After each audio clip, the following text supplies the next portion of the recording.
Gustavo Cochet, gran pintor y grabador argentino, nació en 1894. En 1915 se marcha a Europa para formarse como artista. Combatió en la Guerra Civil Española, retornando a su país luego del triunfo franquista.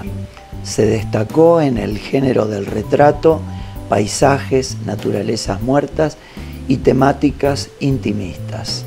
Escribió varios libros, entre los que se destaca uno sobre las técnicas del grabado.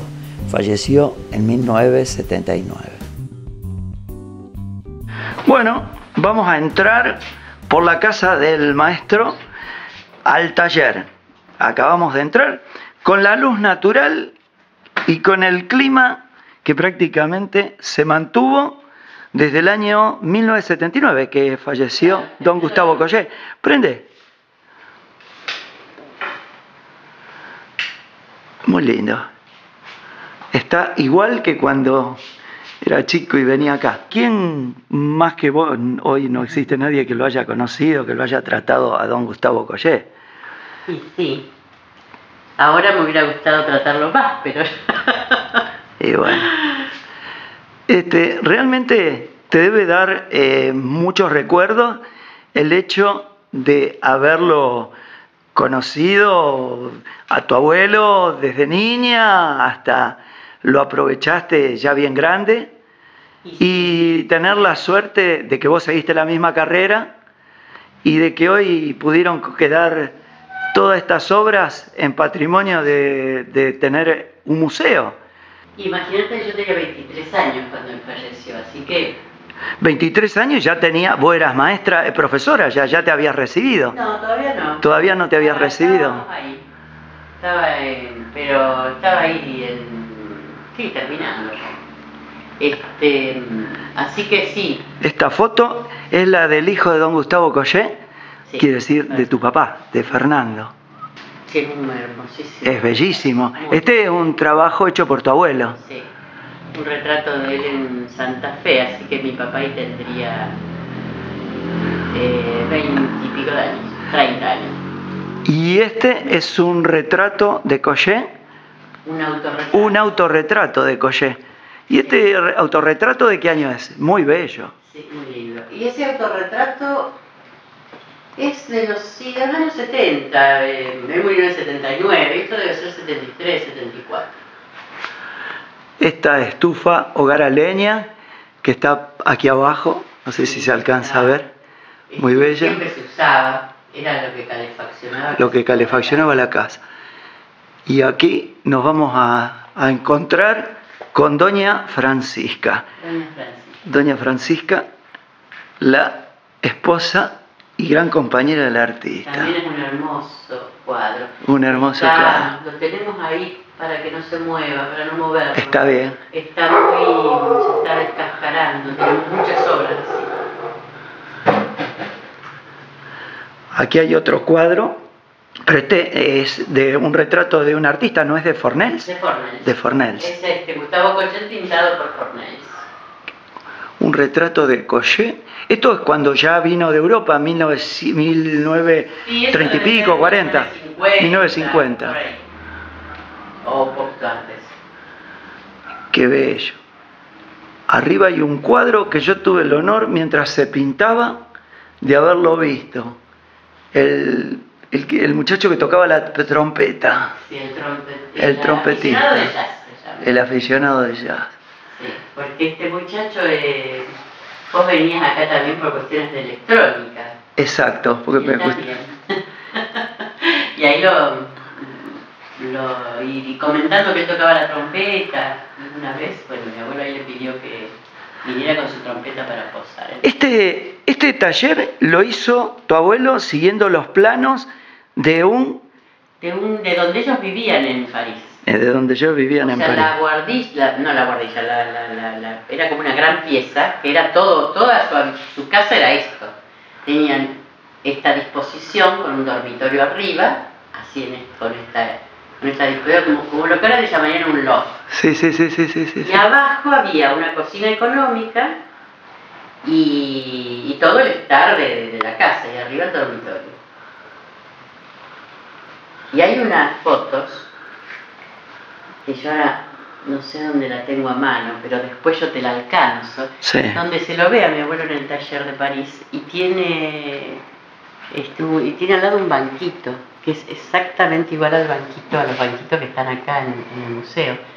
Entonces yo alguna vez dije, pero que se trajo los banquitos. Y mi papá me dijo, no, hizo hacer banquitos iguales. Así que imagínate la nostalgia que estaría jugándose allí, ¿no? Y hablando de objetos que Coget trajo, hizo, y en este caso fue la prensa de grabado que él hizo hacer con dibujos que trajo de allá de Europa, de Francia.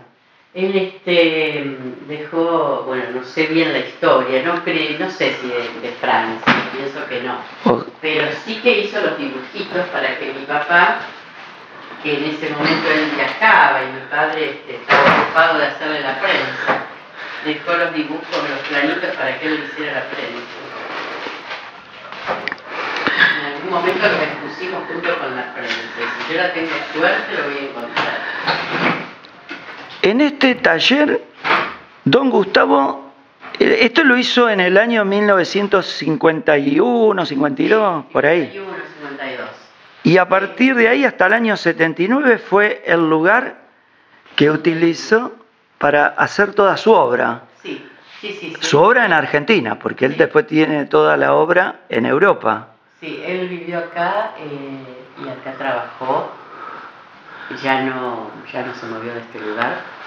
Y era un lugar donde además de él escribía, tenía todo un tiempo para la correspondencia y para los ensayos, los escritos. Después de las 6 de la tarde, que ya no hay luz para pintar, yo era chica, pero me acuerdo de sus horarios, porque entre las 3 y las 6 que él trabajaba la tarde acá, nosotros no podíamos ni pasar, ni entrar. Y la custodia de que eso se cumpliera era mi abuela. Después de las 6, sí, él salía de acá del taller y se iba al comedor o al jardín. En esa época teníamos patos, teníamos gallinas, y a él le gustaba mucho todo eso. ¿Tenés algún tipo de imagen, de frase, de hecho que se te haya grabado con respecto a tu abuelo, algo que haya sucedido, que te haya dicho? Tengo muchos recuerdos de él. Tengo muchos recuerdos de él de cuando yo era chica, y de él como abuelo, digamos. Y después tengo menos recuerdos, lamentablemente él ya era muy grande y no estaba tan bien. Entonces, la etapa en donde yo más lo podía aprovechar como artista, digamos, fue la etapa en la que él estaba con más dificultad para hablar. Estaba bien, pero tenía mucha dificultad para hablar. Y fue una etapa un poco difícil para él. Recuerdo las cosas que me contaba, hablábamos mucho de la pintura, y él estaba permanentemente como tratando siempre de justificarse de alguna manera de por qué no era un pintor abstracto. Ah, sí. Como que su época lo marcó de tal manera en donde las vanguardias eran indiscutibles, y él contemporáneamente a todas esas vanguardias y en París, no en cualquier otro lado, en el origen de todas esas vanguardias, él mantuvo su posición y nunca se sumó a una pintura que no fuera la que él sentía. Entonces, pero así todo, él siempre se sintió como que teniendo que explicar por qué, como teniendo que justificarse. Y yo cuando empecé a hacer visuales, claro, también estaba ahí, siempre polemizando. Con respecto a el tiempo tan prolongado que vivió en Europa y que se formó, ¿tuvo remembranzas, penas de haber tenido que volver o llegó a Argentina y volvió a reencontrarse y a continuar su trabajo? No, yo creo que él siempre estuvo... Mira, yo creo que por más que él hubiese nacido en la Argentina, estas cosas las recuerdo y además están escritas también, las ha escrito en el diario de un pintor. Él se sentía como un ciudadano del mundo, digamos, no era de los que tenían una idea de fronteras como particulares, y él en algún momento escribe que la patria es donde uno vive, donde uno llora, donde uno sufre, donde uno ama, y ese lugar puede ser donde naciste o no, o en otro lado. Y él siempre hablaba de sus 3 patrias, que eran Barcelona, Francia y Argentina. Pero con una mirada, una cosmovisión de la humanidad. Siempre fue anarquista, libertario, y esto de las fronteras no era lo suyo. De todos modos, acá siempre vivió y se mamó un clima de exilio. Este fue su exilio, porque ellos no volvieron porque lo desearon, sino que volvieron abruptamente expulsados por perder la guerra con el franquismo. Quizás hubiese vuelto en otro momento, quizás hubiese vuelto igual. Él ya había hecho intentos de volver. En 1932 estuvo acá un tiempo, después volvió.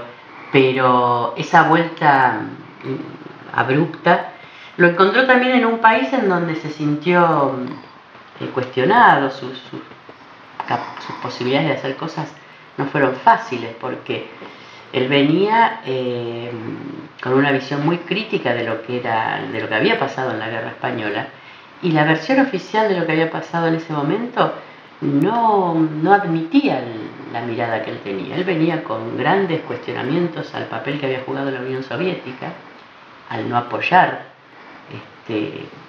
como se esperaba, sino haber negociado y pactado una salida que le permitiera a la Unión Soviética no ser atacada, y con eso tenía que, a cambio, digamos, no promover la Revolución Española más allá de ciertas formas. Y esto los anarquistas y los milicianos lo habían vivido allá. Él lo había vivido.